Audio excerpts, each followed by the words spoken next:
دوستانو دا ځوان چې په تېر کې د طالبانو د کړنو مخالف و خو اوس یې نظر تغییر کړی دی او وایي چې طالبان د احمدشاه ابدالي ځای نیولی دی او غواړي چې د هغه په رقم یو نوی افغانستان جوړ کړي. نو قضاوت پر تاسو دی، نو راځئ چې د ده خبرې په دې ویډیو کې په ګډه سره واورو. چې ننګ په وطن وکي دا ځوانو زیږوه، یا خو میرویس خان یا باچا خان یا امانو زیږوه.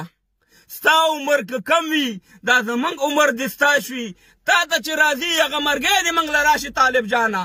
افرین شه ستا په مور او پلار شه. احمدشاه ابدالي بیا را ژوندی شو، افغانانو ورونو محمود غزنوي بیا را ژوندی شو، ځکه د هغې اتلان قهرمانان بچیان ژوندی دي.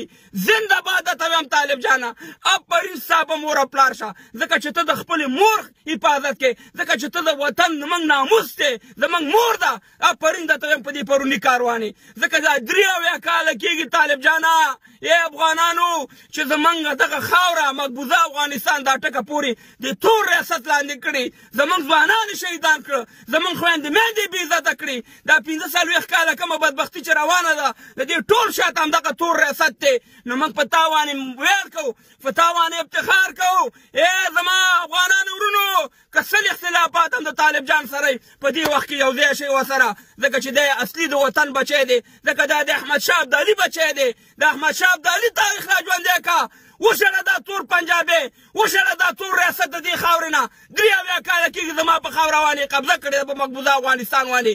او انشاءالله که په کومه ورځ ته غږ وکړو لکه د میږو غونده کې لر او بر پښتانه افغانان به ټول راوتي، ځکه دې 83 کاله دې تور ریاست تباه و برباد کړو، مهاجر یې کړه په دنیا کې، په سعودي کې دوبۍ کې ذلیل یې کړه، خویندې میندې ورته بې عزته کړې، ځوانان یې ورته شهیدان کړه. موږ د حق خبره نشو کولی. همدا ته یې خړ طالبه چې د دې وطن خدمت به کوې.